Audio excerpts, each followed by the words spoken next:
Good afternoon, everyone.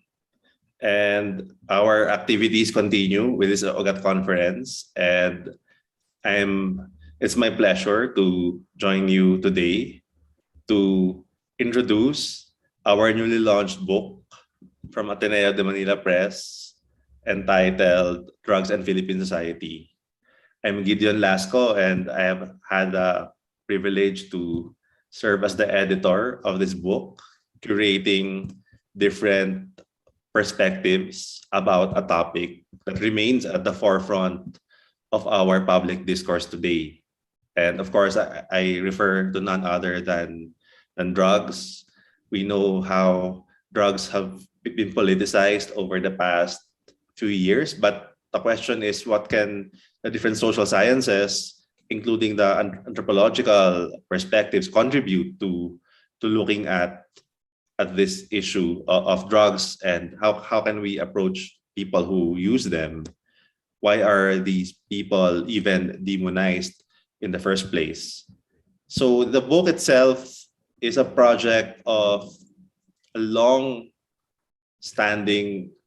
effort on how to respond to the drug war. I had been working on drug issues since 2011, looking at young people's use of methamphetamine or shabu. And then when the drug war started, we were thinking about how we can respond to this. And of course, it led us to recognizing the need to come up with a book together with other scholars, but also realizing that there's so much literature out there that's already been written before the current drug war. And these historical perspectives or ethnographic accounts of the past can help us understand and situate drug use in the Philippines in ways that go beyond the official discourse. So joining me today to reflect on drug issues, but also try to link it with our conference and the idea of looking at colonial power structures, and looking at a long history of certain practices, certain policies, certain punitive regimes. We're privileged to be joined today with two scholars who have contributed to the work, to this book, who have contributed chapters to this book. The first being Professor Cheryl Soriano, a communications specialist, a scholar of communications from La Salle University, a member of the Consortium on Democracy and Disinformation. Her work has looked at the intersections of media cultures and marginality, and she's been involved in editing different journals, including the Asian Journal of Communications and Plaridel, the Philippine Journal of Communication, among many others.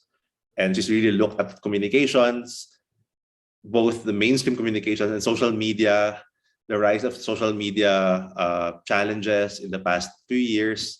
And in the book that we are launching today, that we have launched over the past few weeks, Professor Soriano joins her colleagues Jana Atun and Clarissa David in reflecting on how media outlets perpetuate or relay or challenge, refract official narratives around drugs. So we will be hearing from Professor Cheryl later. And of course, we're also joined by one of our UGAT elders, Professor Michael Tan, a pioneering medical anthropologist in the country.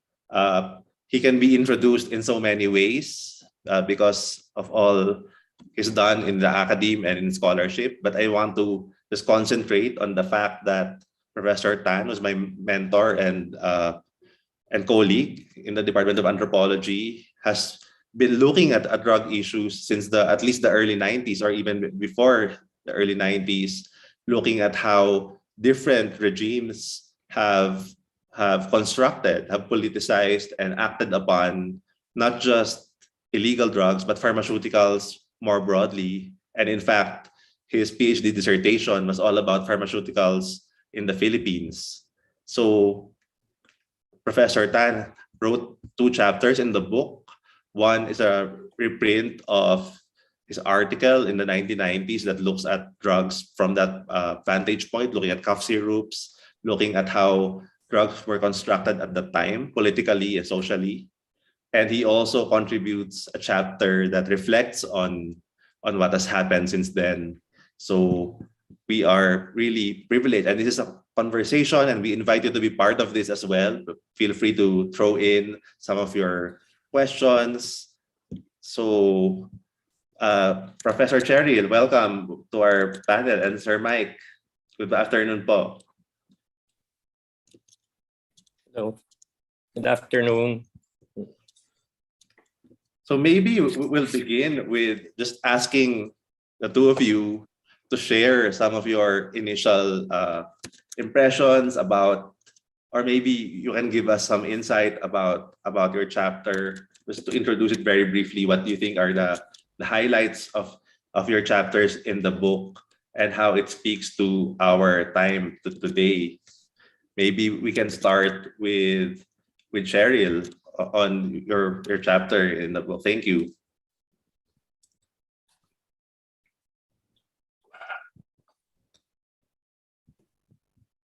Cheryl, we can't hear you. Thank you, Gideon. I hope I'm audible.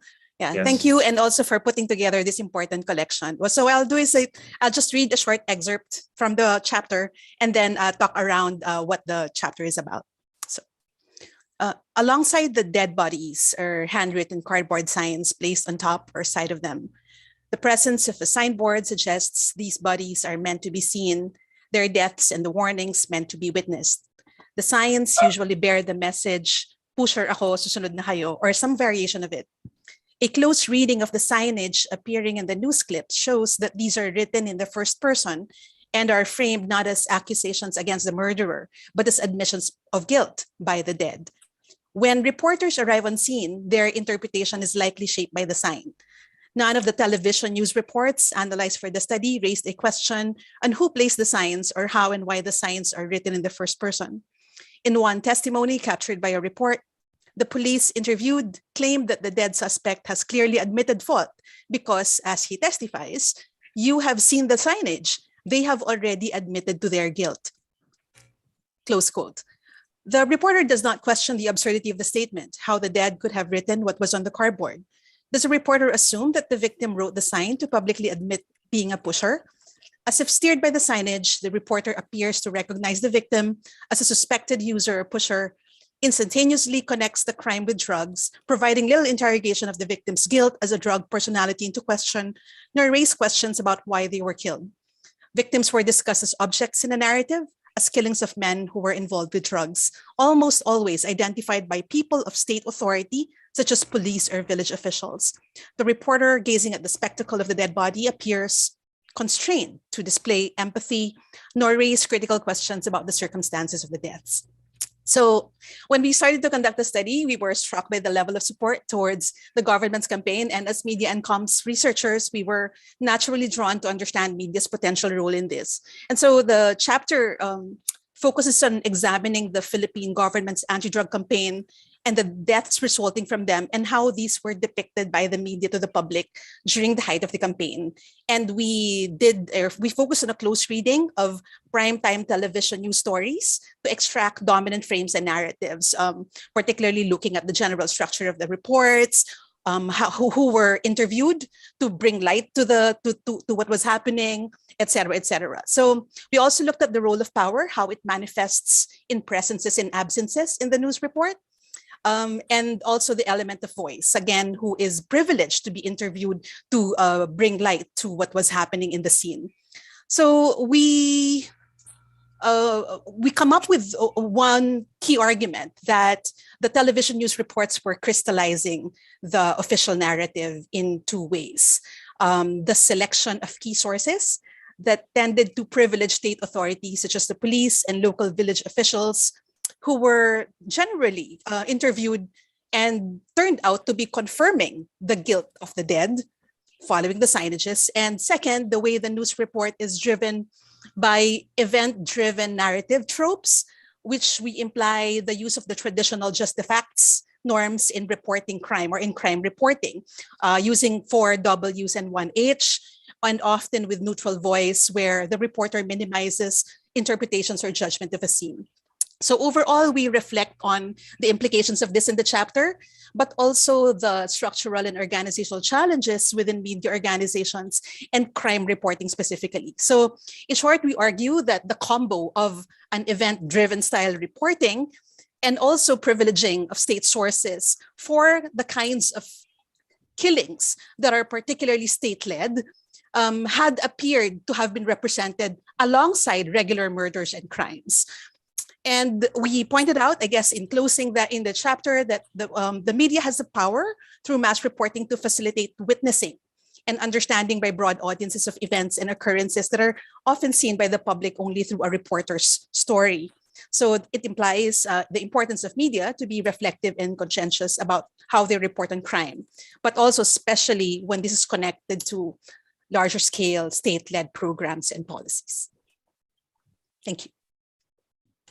Thank you so much, Prof. Cheryl, for giving that overview. Sir Mike, can we ask you to also share some initial thoughts on the chapters? Yeah. Actually, I have two chapters in there, in the anthology. The first one is an article that was published in 1995 in the Philippine Journal of Sociology, and I thought that we might forget, because we concentrate so much on pharmaceuticals and we forget about the drugs issue. And even at the time in 1995, I felt that what we were seeing was moral panic. Being very old, I saw how our time. I will get personal here. It's not mentioned in the book. I lost a cousin in 1972. He was exactly my age. He died in rehabilitation, and that was my first encounter with the farce that we have around the management of. I felt very early, having seen my own cousin suffer and die for this, that society was using drugs in a moral panic mode, that it was losing sense of, well, it never had a sense of science from the very beginning. It was all guided by moral panic. It was all guided by moralism. It was all guided. We forget that Marcos executed Lim Seng as a way to send a strong message of power. He had no concern for drugs. He just wanted to kill a Chinese man, musketry, which was viewed. It was in the headlines the next day. That was the first public spectacle using drugs. So medicines were used in this moral panic, because that was the view of the drug addict at that time.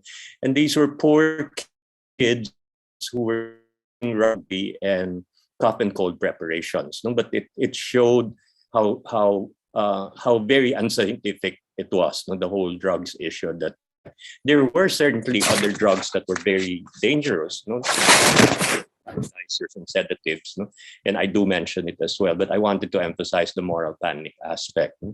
So that slept a little. I did my other work over the years, and then when Gideon came up with this anthology, he asked me if they could reprint the article. And I said, sure, go ahead. And he said, do you want to revise it? I said, no, I don't have the time. But as the publication matured, Vincent, who was working with Gideon, sent it to me again and asked if I could do a quickly copy read it. And as I read it, I said, oh my goodness, I can't have this printed without saying something. So I said, can you give me 1 or 2 pages space to just comment on it? And of course, as I wrote it, I said, I can't keep it down to 1 to 2 pages, especially with Duterte's war on drugs and all. So I ended up producing another article, which I felt was needed to update what has happened through the years. And it brings us to the current situations. I wanted to describe what happened. Shabu came in. And of course, today, there are so many things going on, again, which government does not know, because they are just so fixated on Shabu. They don't know that there are many other drugs that are being used there. Some very dangerous, some which are quite innocuous. But because the the mode is still moral panic, the same as 1995. And it's interesting, I quote from a British woman who says the war on drugs, she was writing in 1995 as well, is the product of collective fantasies of doctors and governments, and it has produced an Orwellian drug speak. And she says it's not going to help. No? And we know has proven her right, no? That including the president of Colombia who told Duterte that we tried, the war on drugs did not work, and Duterte was furious with him. But we see in the other chapter that I did the need to use science. And of course, I'm very happy that people like Cheryl have produced other articles, which I hope will get to people's hearts as well. No? That this is a war that has killed thousands and has affected families as well. Let's not forget their children growing up without their parents, growing with the stigma, growing on the long shadow of their parents, and all for what? It was to serve a populist president who wanted to prove that he was macho and mighty. You know? And he has recently, some of the things he's been saying recently, short of admitting that it was a failure. And he can just walk away like that. We should not allow that. No? He has to pay for what, but how he has distorted the whole mindset of Filipinos to hate the drug addict, Kuno. Completely, the programs that we need are to understand the drugs, to bring in real drug education in schools. I'm starting to do that in a school that I'm handling right now. And we are warning them that cigarettes are even more dangerous than some of those drugs that is fighting. They smoke, they vape. We have another generation that still did not understand the dangers of tobacco because government pours in all their effort to talk about all the other drugs. So I hope that the anthology, much needed. I mean, it's a wonderful anthology because it has all kinds of perspectives used in there. You have the medical, you have the social sciences, and together we have a truly transdisciplinary book here. Of course, my concern here is, will government read it? So if they don't, then we will have to find ways to get to them with our messages, even as we get to schools, to faith-based organizations, and all the other social institutions that need to tackle this issue. Maraming salamat. Thank you, Sir Mike. And of course, you've seen this issue. You've shared a personal anecdote about the 1970s. I'd also like to share in my own, just to really remind everyone that in many ways, we cannot really escape looking at drugs from a blank slate. It's impossible to do it that way because it's a whole of society. We've viewed drugs we've been socialized to look at drugs as an evil, and this moral panic has been around. In my own family, we have a narrative around how my grandfather was killed by addicts before I was born. And that became like a family narrative for us that until today is like the dominant family narrative. But when I start looking at it from the perspective of what I know about moral panics, I realized that somehow the drug use of these people who were responsible for the death of my grandfather became highlighted as the reason why he was killed. So nawala na yung konteksto, but it became the drug use, the addiction, supposedly that was blamed for this. And I think that one important contribution that our authors offer in the book is that this drugs issue go far beyond Duterte. It's been around for so long. Politicians from Marcos onwards, at the very least, have mobilized drugs they've used drugs as a populist trope. It's not just Duterte. We have Marcos with Limseng, as Sir Mike said. We have Joseph Estrada with the spray painting of Alfredo Lim, of this supposed drug lords without proof, without any judicial process whatsoever. So it's also very extrajudicial. We also know that in early 2000s, GMA also embarked on a drug war. And Rodrigo Duterte was her advisor for that war, which also involved this kind of punitive approach. They increased the penalty. If you look at policies around drugs, it's increasingly punitive. They even wanted death penalty, and even today, politicians are proposing death penalty for drugs.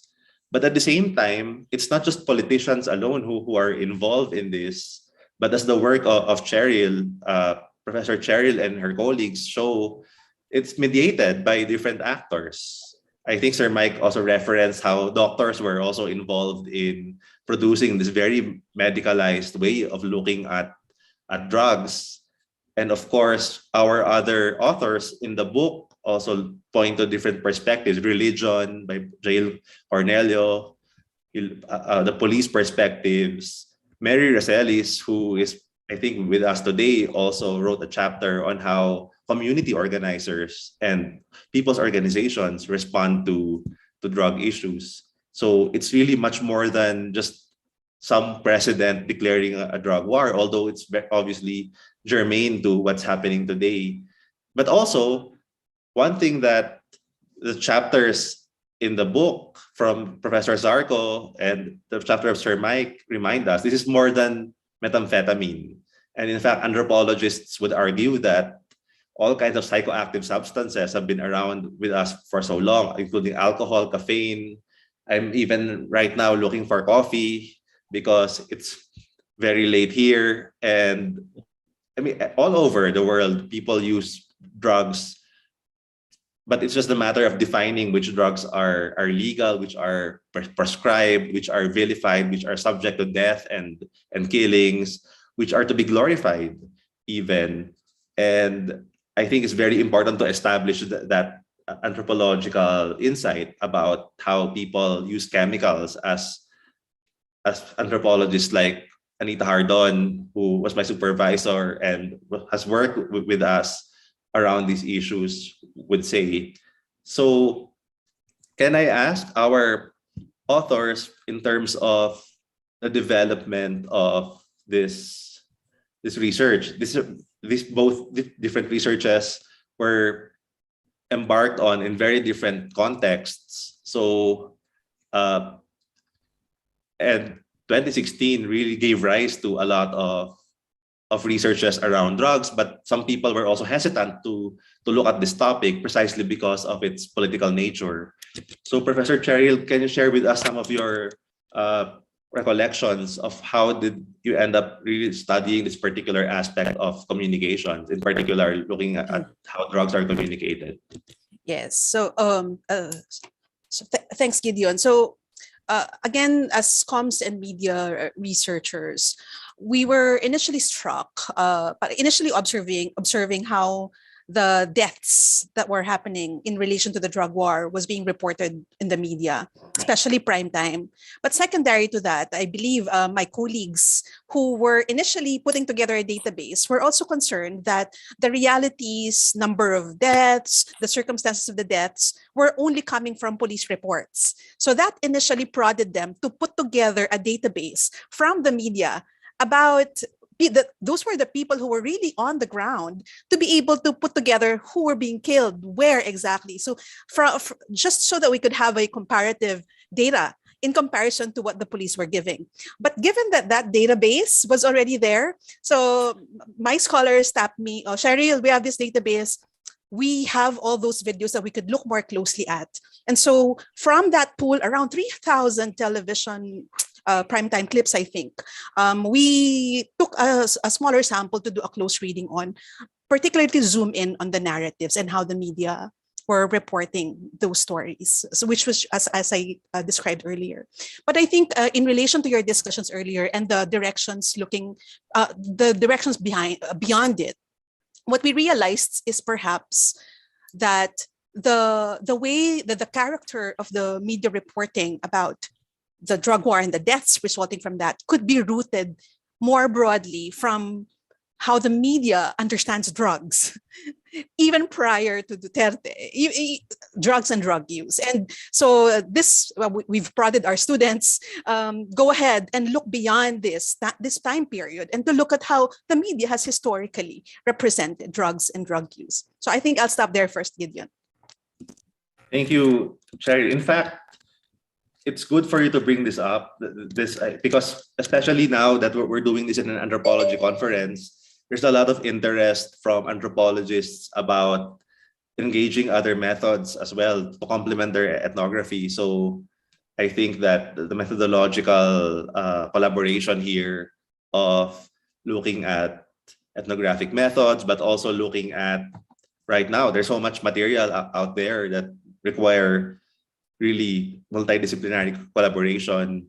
And of course, looking at social media, looking at how media has really participated in co-constructing how drugs have been regarded. And in that sense, it's very interesting that some of the things that you write in your chapter are also reflected in some of the things that Sir Mike wrote in his original chapter in the 1990s.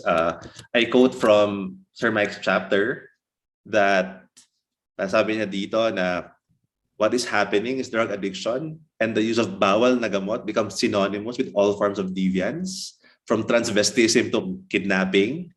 The influence of the barkada is also frequently mentioned in the media and is a favorite storyline for television, radio, and film. A good kid becomes a bad kid, drawn by his or her barkada.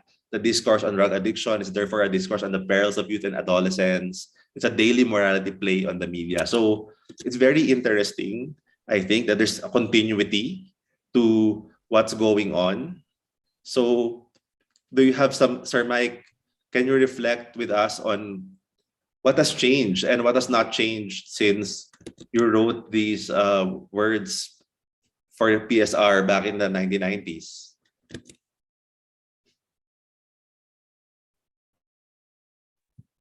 Yeah, you came in choppy. I'll try to answer from what I figured out, with what you were mentioning. I continue, of course, to have an interest in, well, because I work in pharmaceuticals, but the book has really reminded me we have to do much more. Makapal na siya, but this is just the beginning. I think I would like to see more anthologies, maybe even more. But I want to, and I'm going to be in touch with Cheryl as well. Now, how can we encourage our students to do more research on the embeddedness of drugs in our lives? Because the way government has put it others the user, forgetting that we all use drugs. I think that's the number one thing we have to start, that we are all drug users. We drink coffee. Chocolate is a drug, very powerful drug. We take tonics, and I just found out very recently from talking with young people, napakalaking problema itong mga tonics. You talk with doctors, they have ER cases of students who overdose on Lipovitan, and some of the others are very, very powerful.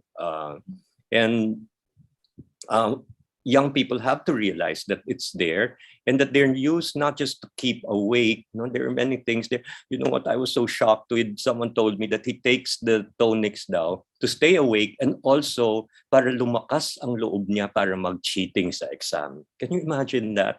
So he stays awake to review for the exam, and then he needs the guts now to be able to cheat. And the drink actually gives him the guts to do that. I was just so overwhelmed. But I don't want to demonize that as well. I just want to say that people have different needs to which you respond with different types of drugs. And then let's not forget cigarettes, and cigarettes are a bit different from vaping. Do you know that we have groups now that use ayahuasca, which is a religious ritual drug? There are people offering retreats now using that. There are people who on their own have discovered microdosing with mushrooms, which you can get. My son said you can get it from the dung of carabaos. They thrive very well on that. So the young have all these networks of knowledge, and I think we have to get them to be reflective by translating that into articles that will better inform us and to make them reflect as well on these drugs and the role in their lives. No? Second area, matagal na ito, no, which I would like to work in, being a medical anthropologist and Gideon being a physician too, is we really have to get to the matter of rehabilitation of our drug users. No? Right now, we are caught in a method that was used 50 years ago and which killed my cousin. This is the DARE approach, where you shame them. You're shaved. They say, wala kang kwentang tao. No? They kill them actually by taking away their self-worth. No? And we know that the effective methods that work here are cognitive-based. No? And I've seen it work so many times, but cognitive-based therapy is very expensive. This is the type you go up to Tagaytay, you pay 70,000 a month to keep the person there, but it's very, very effective. We have to bring this out and make them, government should be subsidizing this. No? They cannot continue to use this primitive approach of shaming. No? And then the third aspect that I'm very interested in is, of course, education, no? The drug education. We have to stop our current demonizing. We have to stop using useless slogans like "get high on God and not on drugs." It doesn't work, right? We know that. It's almost ridiculous. No, get young people to know what the whole spectrum of drugs are and to see. We have to keep. We have to move away from bawal ito, bawal yan. It's learn to understand who is using what and why, and then to see how it fits into your own life as well. No? Because even coffee can be problematic for some people. I know many anthropologists know that. No? So how do we tackle these chemicals in our lives, no? Rather than demonizing others? Let's look at place in our lives. Okay. Thank you, Sir Mike. Your mention of rehab reminds me that we should really look at this punitive drug regime as being composed of more than the killings that are happening, but it's also all about a certain prescription about a so-called drug problem that involves things like mega rehab centers, including the ones that the government built, but it takes on a particular view of rehabilitation as uncritically an answer to the so-called drug problem, but it's viewed uncritically by people. And the burden of proof lies on the individuals. We can see this in the discourse around drug testing today, in which people are expected to show evidence that they're not using drugs. And we see this in the political discourse as well, with politicians bandying their drug tests. So rehab itself and how it's constructed, I think Professor Cheryl, I would be very curious to see how, in terms of communication, how media itself also has uncritically accepted rehab as the alternative to killing, as if there were no other options. Yes, very true. In fact, as you were discussing kanina, and also Prof. Tan, I was thinking at an organizational level, and I'm not sure if who's interested to look at it at an organizational level, and even at the level of creative artists. So sa media, but I wonder how the very mention of drugs perhaps is all automatically seen as synonymous to crime. And therefore, whenever a story about drugs comes out, I wonder in the newsroom if this is automatically categorized under the crime beat. And therefore, under the crime beat, you have particular reporters who will automatically categorize it as a crime and then report it in the same way. So I guess we can have more research on this, understanding the newsroom, understanding how they categorize whenever a story about drugs comes out. And the same for filmmakers, I guess, filmmakers who have done work on drugs, on and what is their thinking about this? No, how they're thinking about this perhaps has evolved or not evolved over time would be very very interesting. And in connecting to that is, of course, perceptions about rehabilitation, how rehabilitation has been framed, or whether there are openings to changing frames, at least in the contemporary moment. Yeah, thank you, Cheryl, for mentioning even film, because our book actually ends with a chapter that looks at how the arts have responded to drug issues. This chapter focuses on the Duterte administration, so over the past few years, but it references this genealogy of film, of art forms, song, art, visual art, among others, that have constructed and reinforced how drugs are viewed. So I remember Carol Howe reminding me that as early as 1972, there was this film. So kasabay nung kay Lim Seng being executed, kasabay ni Marcos declaring drugs as next only in his own zona, next only to the communist insurgency, the biggest problem that the country has. On the same year, there was a film called Kill the Pushers, starring Joseph Estrada, which won the FAMAS award, I believe, that year. So, and Bawal na Gamot Part 1 and Part 2, there's so many films as well. And of course, there are counter discourses in song that challenge this. So it's also important to look at forms of resistance within these certain groups that we've discussed, from the media to the religion, and of course to the community. But really looking at this from a broad perspective is so vital, and it's an ongoing project. So in light of, and I think Sir Mike started to reflect on the work ahead earlier, that what needs to be further done, including, and especially now that we're in an academic conference, I second his call for inviting more people, more scholars to join us in doing research around drugs, and not replicating the stigma around this, and really embracing this as an important topic, especially given what's at stake in our country. So can I ask both of Sir Mike and Prof. Cheryl to also continue reflecting in terms of what other work needs to be done in terms of moving this forward in the coming years beyond this administration?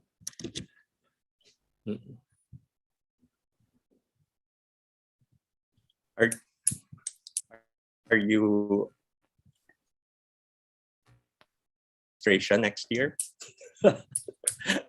You said beyond this administration, which I hope will be ending in 2022.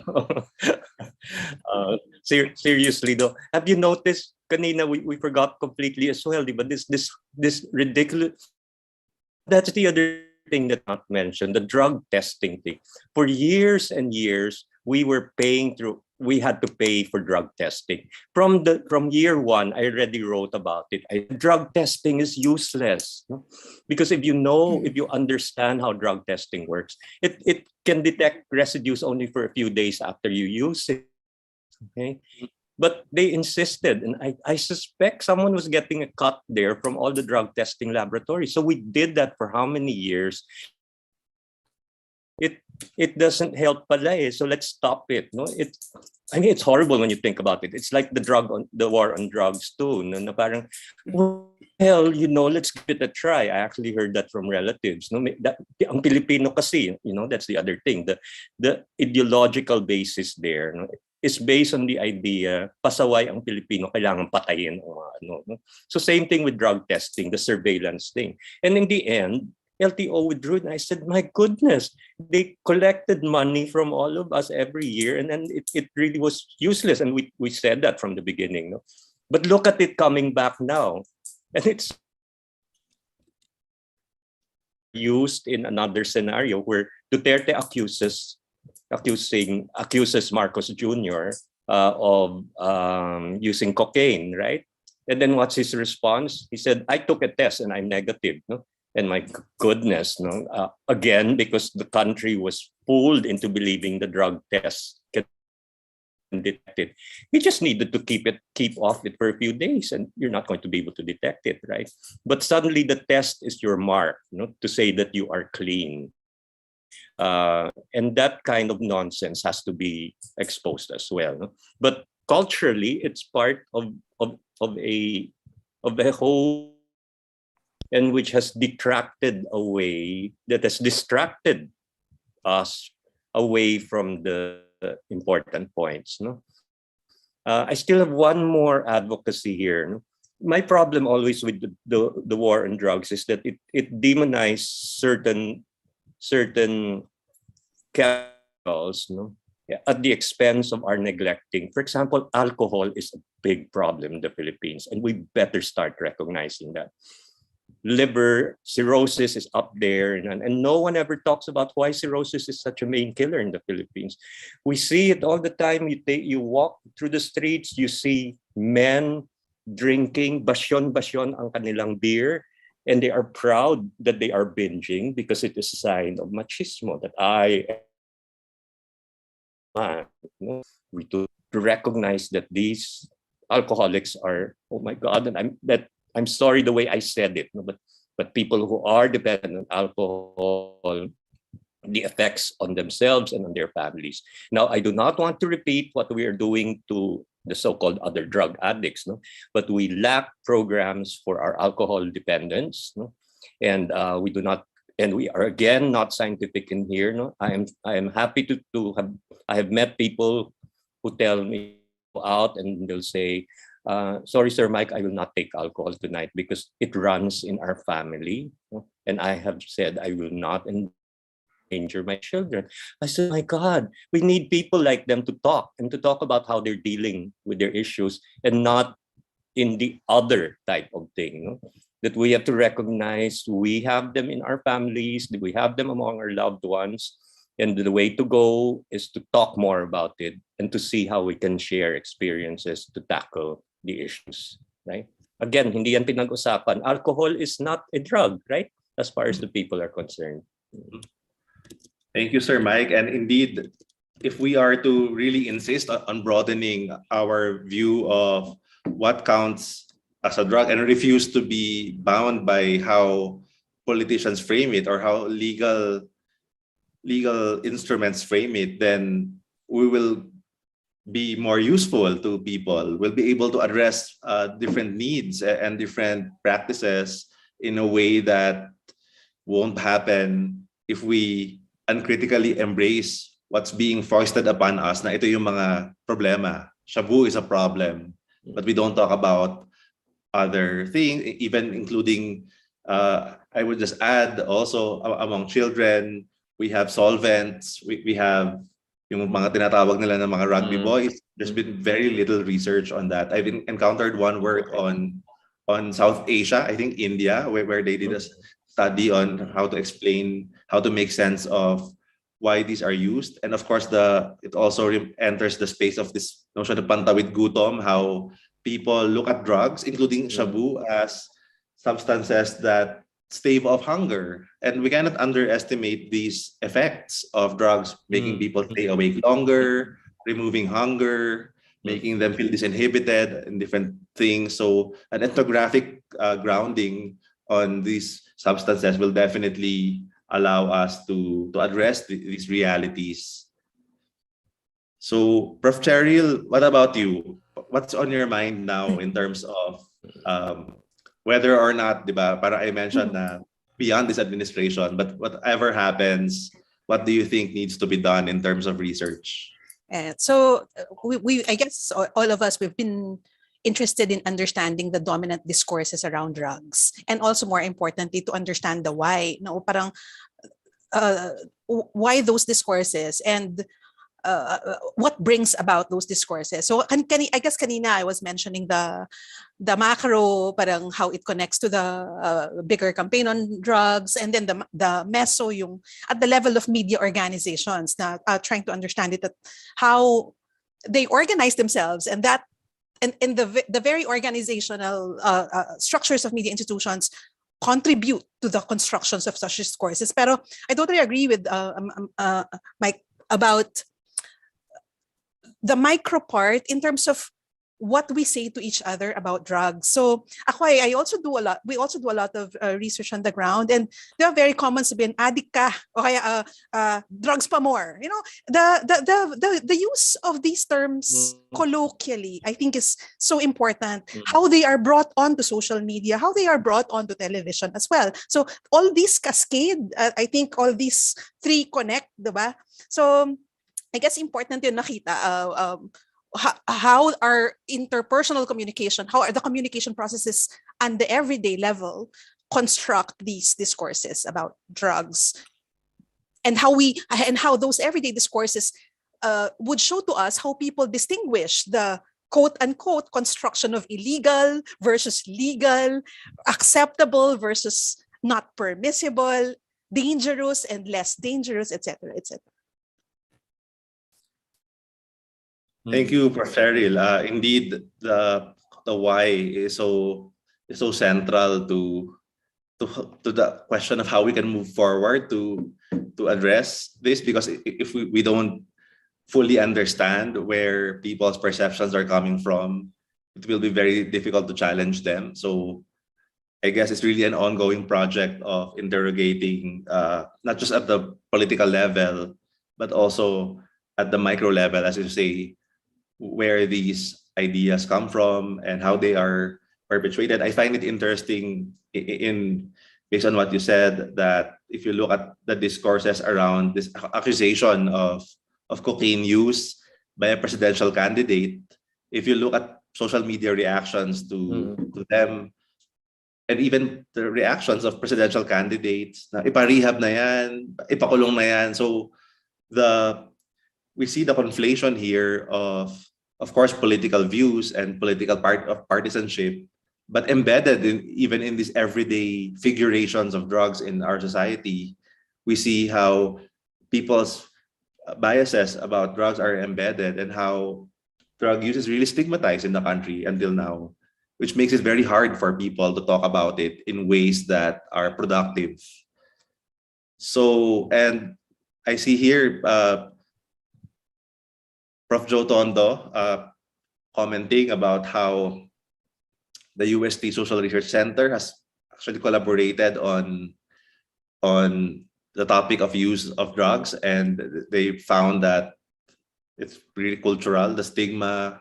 So sabi niya dito na in India, brown sugar that was considered a drug and marijuana is eaten like a vegetable. So yes, I definitely believe that a big part of this is also how historically certain substances have been viewed.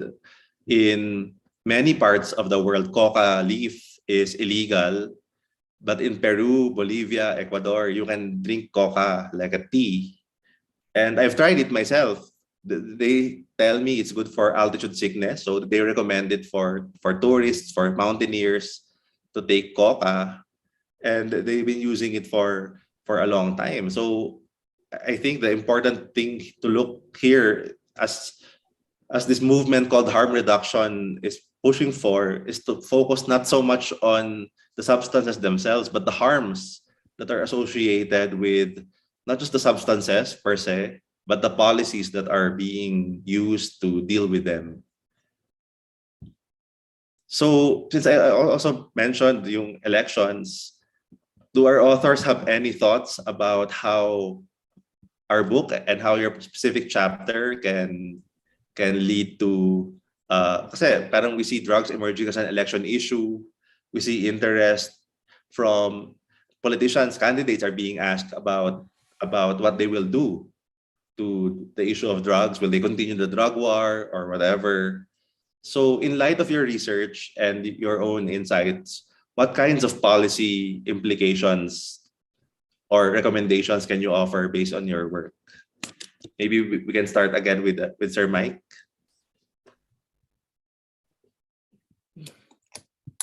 Cheryl, you go first. Okay. I was gonna pass it over to you if you wanna ask me first. You want me to go first? Well, I'm so Go ahead. Go ahead. Go ahead. No, I mean, Oh, it's good. I talked about several implications kanina.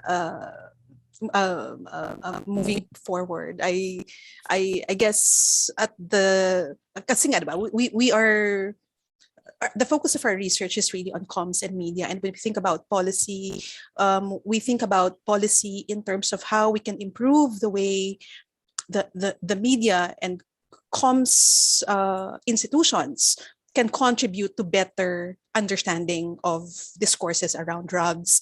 And so I think at the forefront, this requires importantly conversations amongst editors, conversations amongst the media industry about reckoning how representations about drugs have been, and also their responsibility about these representations. I don't think they talk about this or discuss this in depth at the level of organizations. Parang ano they function as an institution. Pero yun nga, nung nangyari yung campaign about war on drugs, which was a huge campaign, they were forced to send the same crime reporters, people doing crime beat, who already have connections with the police. So naturally, and as we analyze in the chapter, naturally the frames were privileging state lenses because the crime beat reporters had to rely on the police on an everyday basis for their crime beat, di ba? So I guess the reckoning of how, parang thinking about how they have facilitated these representations, what representations are these, needs to happen at the organizational level. I don't know, perhaps maybe then eventually at the level of the Center for Media Freedom and Responsibility, etc. But I think our media institutions and the creative artists need to think about this because they have the capacity to speak to broader audiences. Of course, there is social media, but we cannot deny the influence of Provinciano, for example. I don't get to watch it a lot, but I wonder, because see, Coco Martin in Provinciano is police, diba? I really wonder if there had been discourses about drugs in that show that's been running for over 5 years now. So, I guess that's all I can say at this point. A really a deep reflection of our media industry about how discourses about drugs have been crafted. Wonderful, Professor Cherry, and really very important as Sir Mike's chapter has pointed out. It's been running for a long time and it's very timely. This is a very timely reflection for media institutions. Sir Mike?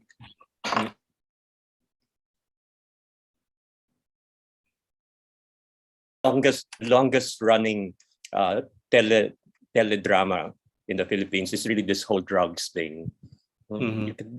It stretches all the way up to the 1960s up to now na walang katapusan ng mga episodes nga, no? Before I go into election day, I wanted to pick your thread there kasi Cheryl na I know that Provinciano got into trouble some time back because they were featuring so much about corruption among the police, but I don't know if they ever touched on the drugs thing, no? But we do have productions that have come out. There was one that made it into Netflix as well, showing police corruption and its role in fueling the drug problem. No, so it is there, and I think for the most part people know that there is police corruption here, no? But because they see no other, the war on drugs is the way to go, no? Until, of course, they started that their own relatives were being killed or the friend of someone. I don't really know where people are right now. And that's the problem, because going now to the elections thing, I think we need to know where our on dealing with the drugs issue. And at the very least, we should be asking for them for an outright continue with the war on drugs, no? Which is going to be easy for them to say, but I think we also need the people who propagated the war on drugs. And that's going to be the difficult part, because that means going after Duterte and and the others. No? Actually, kawawa ang mga policemen dito because they were encouraged. They were told to shoot them dead. No? And, and very early in the war on drugs in UP, we had requests from some of the police for counseling. Our psychologists told us they were so bothered. They were suffering from a form of post-traumatic stress syndrome because they had to go out at night and they knew that they could not go back to the station without killing someone. That order. Parang you cannot come back without having killed someone. Imagine the psychological stress there. So I don't know if there's a way also to frame our discourse as we challenge the politicians to ask them, maybe instead of saying, are you going to go after Duterte? Maybe we should be asking, what are you going to be offering for the families of those who lost people? What are you going to be doing about the policemen who need counseling for post-traumatic? Killer instincts are going to continue to grow. They have tasted blood and they will go in that direction if we don't offer counseling to deal with those killer instincts and their guilt, because it's there. So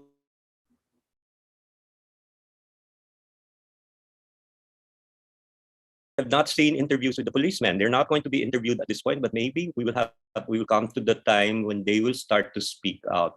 Some of them, in fact, told the psychologists that they have kept evidence to show why that there was impunity involved and that it's their superiors, because they know that when the time comes, sila ang isasakripisyo, right? It's the lower ranking policemen who are going to be sacrificed and their superiors are going to get off. So it's difficult, but let's pin down our politicians. Let's see what their drug IQ is as well. Do they understand what is their position on legalizing marijuana? Because that is getting not usually known for being liberal, but these are people who need the marijuana. They need the CBD, the cannabidol drugs in there for their children with epilepsy, for pain control among cancer patients. All of which, again, because our government is not science-based, they reject totally. Si Jo Tondo said there about marijuana in Indonesia is eaten like vegetables. The same thing in Thailand. And there have been videos posted because now it's legal now in Thailand, right? Marijuana. The government itself is producing marijuana, and they serve marijuana salads in Thai hospitals. They had the video showing that. We need to as well.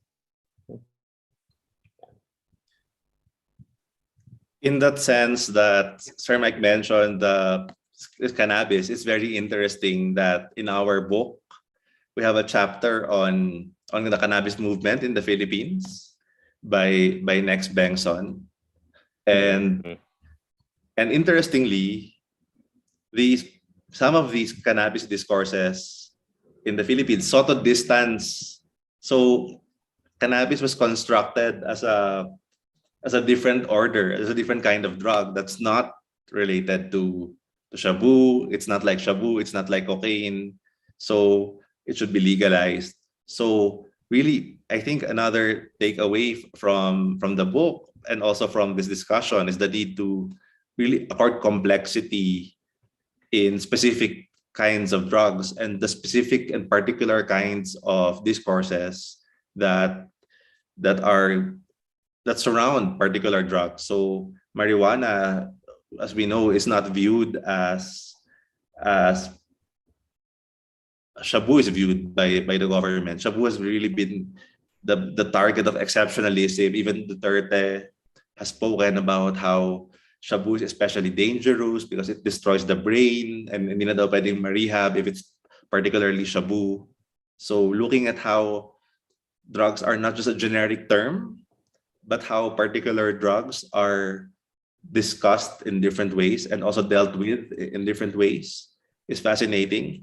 Sir Mike also mentioned the police, and it's very interesting that in the book we have a chapter by Anna Warburg that talks about police discourses, how the police themselves try to justify their what they do. So it's very clear here that there's a narrative that's circulating among law enforcers that allow them to make sense of what they do amid the guilt or amid the hesitancy, amid the complexity of their own positions, especially those who are junior officers. So all of these, I believe, should be a testament to the moment that we have. And that's the role of the social sciences, is really to document this in ways that might otherwise not be captured at all. So this is really an important project that must continue. So Josh and Pedro, who's my colleague in the UP College of Medicine, has a comment and a question. He says that, Josh, but are you, maybe you want to ask us directly if you're around, Josh? Hi, sorry. Yeah. Hello. Yeah, hello. Can you hear me? Yes. Yes. All right. Okay. So I just want to mention that in our research with a lot of communities during this pandemic, one of the things we encountered was a concern that drug use is also again on the rise, given the economic crisis brought about by the pandemic and so many other stresses. So I think this really vindicates the reality that the drugs, the way that this administration understands drugs is a failure. But are there any thoughts about the interplay as well between the pandemic and the drug war, aside from it perhaps being a manifestation of a very securitized response to what should be a health concern? Thank you for asking that, Josh. Maybe I can start by also saying that I definitely see a huge parallelism between the addict, the so-called addict, and then the pasaway. Both of these labels are mostly ascribed to people who belong to low-income communities, mostly, and they both responsibilize individuals. So they look at certain issues in a very individualistic way that allows government to blame individuals, both the addict and the pasaway, as people to blame, instead of looking at the broader conditions that give rise to problematic drug use and also give rise to pandemic related problems. So there's definitely a parallelism. The same communities that have been impacted by the drug war are the same communities that have bore the brunt of the pandemic responses. So can I ask maybe Sir Mike and Prof. Cheryl also want to respond to Josh's comment?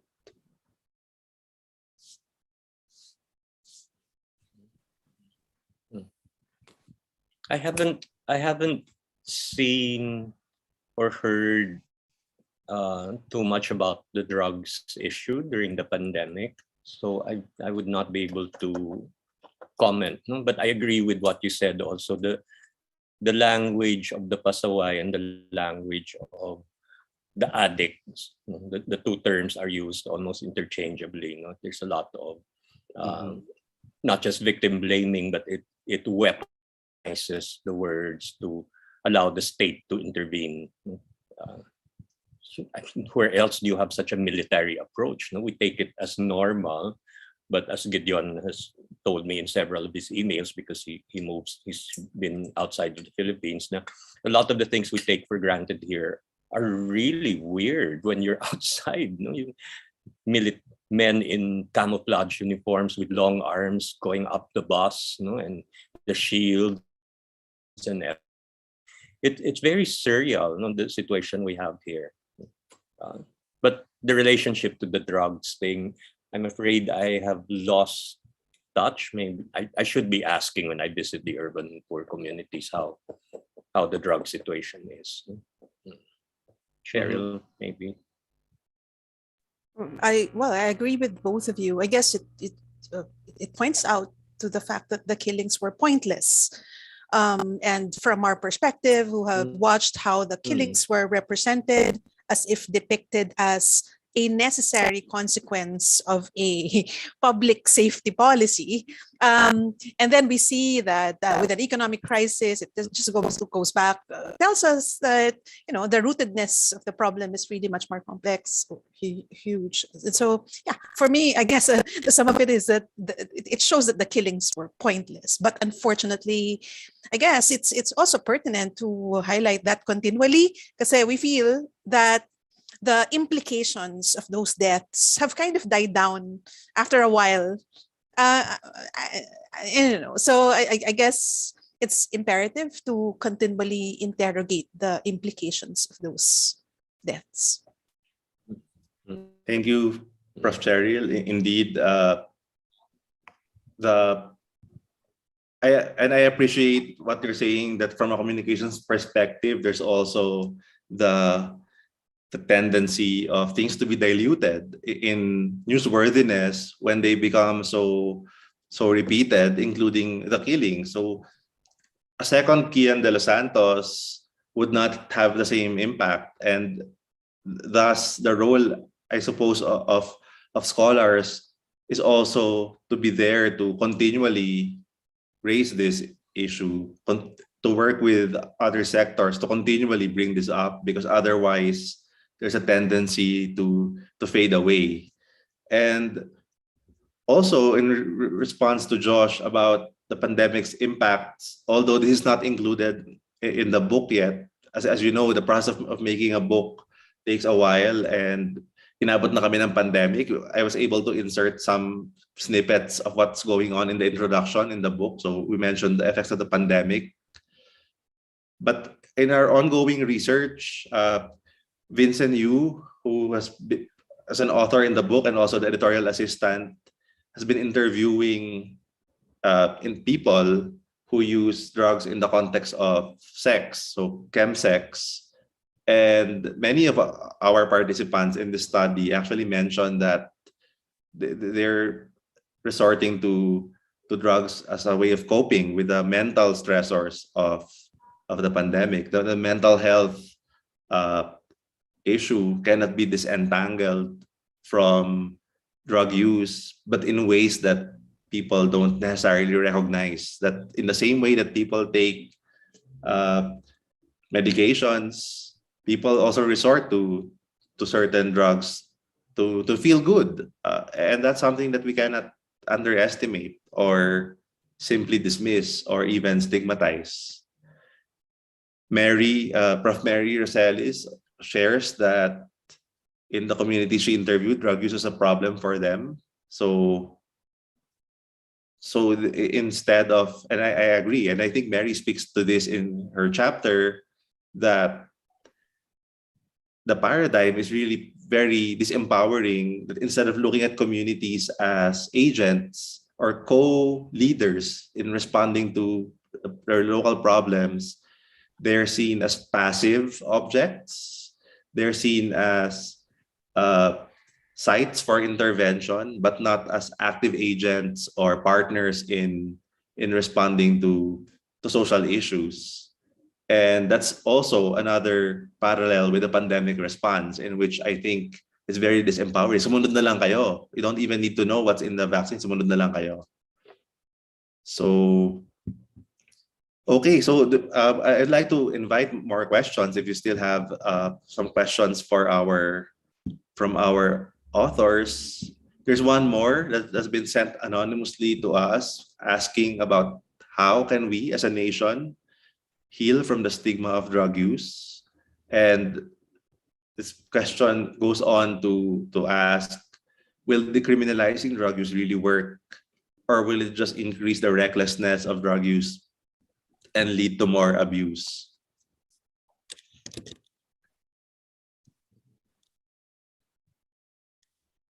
Does anyone want to respond? Maybe Sir Mike?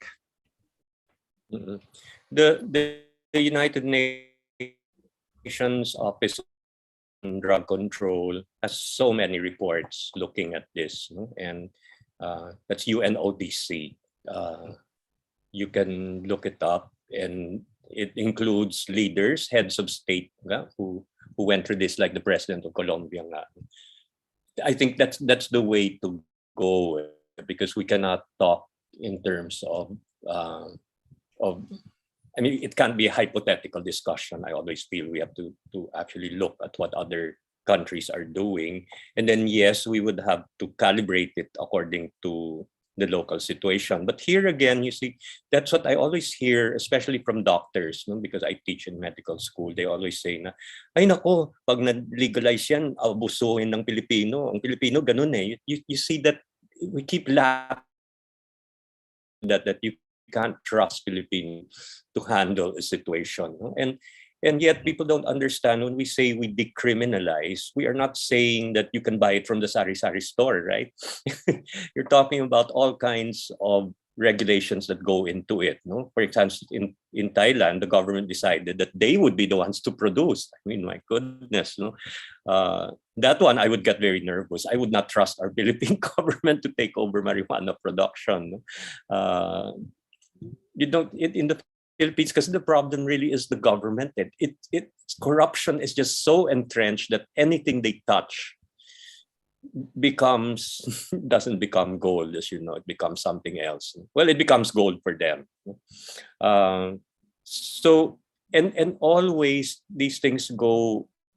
I mean, people like to say, look at the Netherlands, but it's part of a broader cultural milieu. Na the Dutch have always been very liberal. That's also important to look at. And they do tweak their laws as well. Like they've decided they have to get a bit strict again, because they felt that maybe they had gone overboard with marijuana. And what they really hate are the tourists who come in just to buy the marijuana and to smoke away. So they're now regulating it so the tourists cannot just walk into a marijuana cafe, not like before. Kaya need to study again the situation. You see, I have not seen studies either in the Philippines on alternatives. Everything's always black and white. That hindi pwede. And then, of course, the people advocating legalization of marijuana are talking about it for medical reasons, and totally scientifically based. But we don't have, the environment is just not conducive for that discussion. It's even dangerous, I think. When I remember in a forum, someone actually asked me, "Sir, have you ever tried marijuana?" And I actually stopped in my tracks. I said, "My God, what am I going to say here?" It's the atmosphere of fear that has descended on us. And I said, "Yes, I have." And they were very happy that I was honest about it. And I said, that was years ago, you see, so you can't go after me right now for that. Yeah. But I think in general, when you look at the experiences of other countries, yung problema kasi natin, the thing about war on drugs, the reason why it's not working is that it benefited the criminals. When you keep something illegal, just like the prohibition in the United States for several years, they made alcohol illegal. It just created a whole alcohol. And that is the reasoning also here. The reason why drugs have become such a big problem is because it benefits. The criminals actually like to keep it illegal because it boosts the prices and all, and it allows them to control the trade. Now, if you have something that's more with clear laws, then you'll have the Dutch laws are amazing. I've looked at them. They have specifications for everything, including the use of marijuana for pastries. Iba yung if you're going to have a bakery and you're having pastries with marijuana, there are regulations on how much you can put inside. You see, because you don't want people taking a brownie and walking out and collapsing in the street. So they've anticipated all these things, and we need to learn from them if we get to that point. Thank you, Sir Mike, for providing us some ideas of how things can definitely change if we overcome the very stigma and we're able to discuss about these substances in a more pragmatic way, in a manner that looks more on really focusing on the harms involved with them and not so much the absolute, that you have to avoid it, then the policies become more constructive and become more pragmatic in the way people look at it. And in response also to this question of decriminalization, I would add that we cannot disentangle the drugs issue. As Dean Ron Mendoza talks about in his chapter in the book, and also Lee Garcia, who offers some policy prescriptions, that we cannot forget how the overcrowding of our prisons and the inhumane conditions in our jails are also a direct consequence of this drug war on drugs, and how there's so much warrantless arrest, there's so much arbitrary detention, pre-trial detention. So many of these people accused of drug crimes are in jail and waiting for trial. And they're, in the meantime, they're vulnerable to HIV, to COVID even. So many prison outbreaks of COVID. People have died. People die every month in our jails. That's why some of my own informants told me that they consider being jailed as a fate that's worse than death, or as bad as death itself. So decriminalization is definitely something that, in light of this, what's happening in our jails, something that I would personally endorse as something that we should consider, we should discuss. But I agree with Sir Mike that the discourse is not there yet that will allow a discussion about this topic that's in reasonable grounds. Prof. Cheryl, do you also want to say something about this whole decriminalization? I guess I'll be quick. No, so this is totally beyond my specialization. But I guess when you were speaking about this, I just thought about schools. And when you're speaking about narratives of fear or narratives of alienation about this entire discussion of drugs, I was wondering, when you were talking, how do we talk about drugs in schools? Or do we ever talk about this? Or is this taboo? I was trying to recall how it was when I was growing up. And I just remember one instance when my teacher was gonna do a debate on legalization precisely, which never pushed through for one reason or another. I cannot remember anything more. And so, yeah, it prompts me to ask, where is the discussion on this in our classrooms, at least? Because at that level of shaping of the minds, everyday shaping of the minds, no? It starts to make people think about these early on. So, yeah, so that's all I would say in this discussion, I guess. Beyond the media, but all about the media that I've been speaking about earlier. Thank you, Cheryl. And I guess that it leads me to, since we're also running out of time, I just want to show a few slides that speak to both what you and Sir Mike have been discussing about these long-running perceptions and how it goes beyond Duterte, one of our major themes we want to highlight. I just want to show a few slides for everyone. So a question, ano lang to, parang brief question to the audience. Who said this? So eto, kasi sabi ni Cheryl, ano sinasabi sa schools, di ba? So it got me to bring to these slides.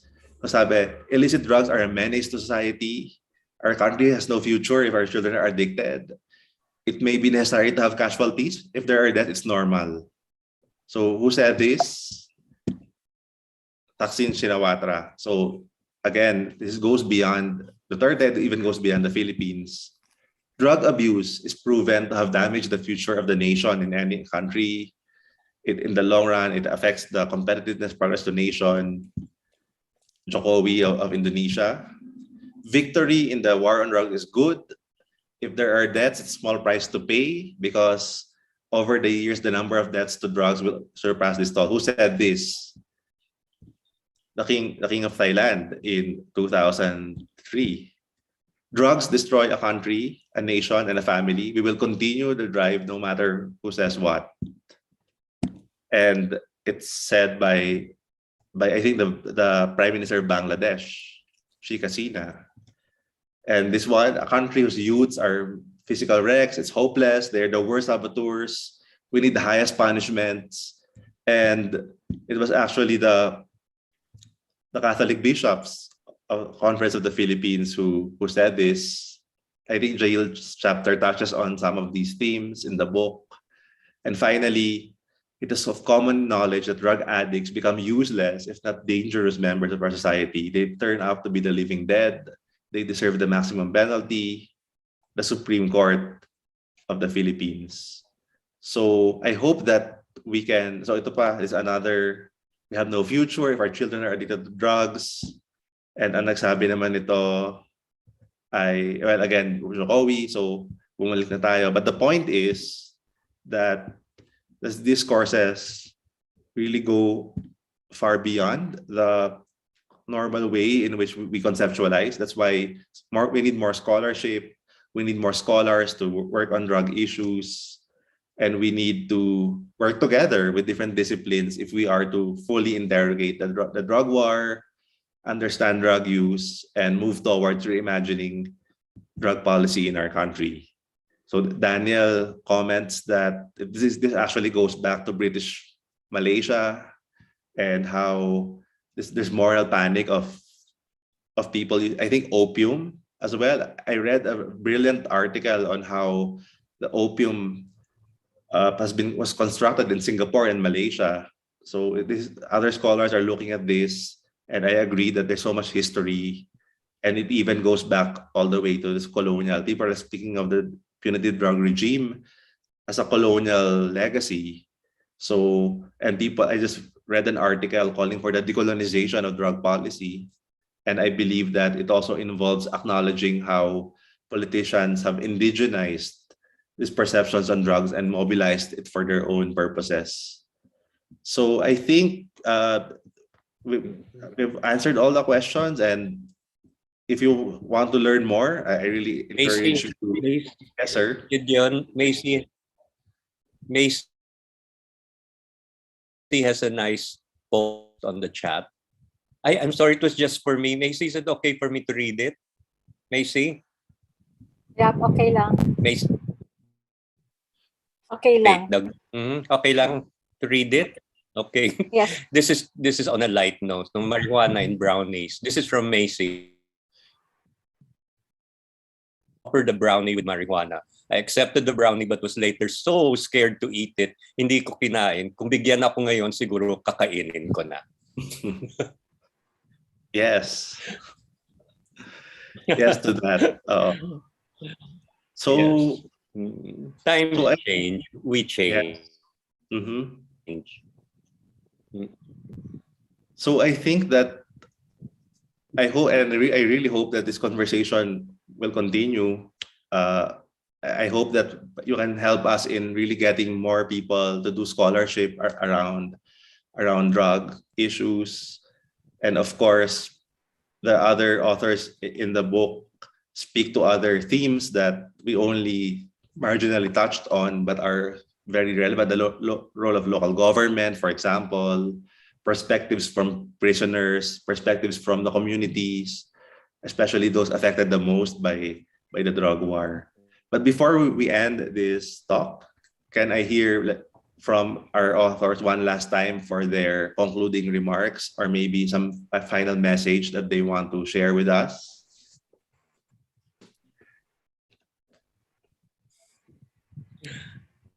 We've said so much. Sige, read the book. That's my final message. Find a way to get the book.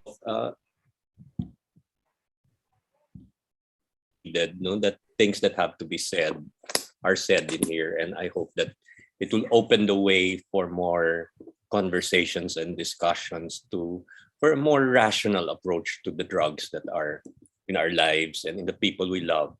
Just ask around, you'll find out it affects everyone, no? And we can no longer be in denial. That's it. May sales talk. No? Thank you, sir. And speaking of sales talk, actually, I want to highlight that the book is actually on sale right now, 20% off at the Ateneo Press stores in Shopee, and I think Lazada. And the promo is from today until December 14.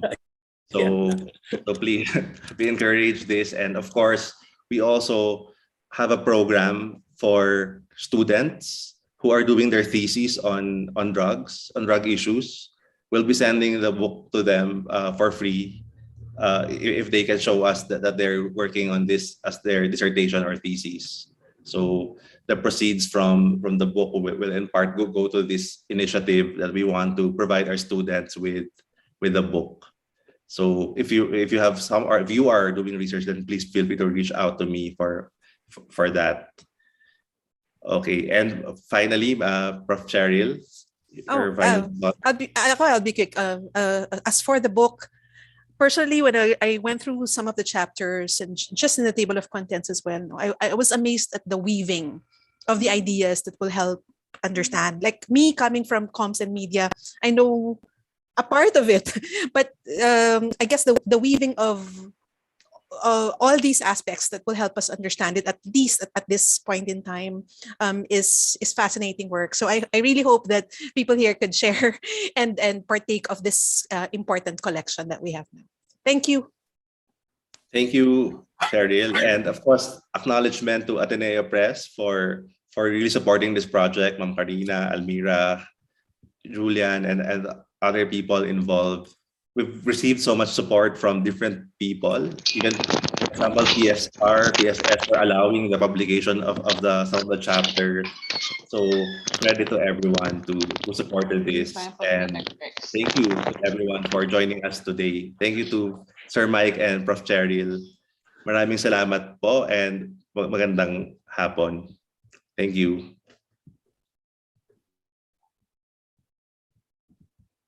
Thank you. Thank you. Salamat. Bye.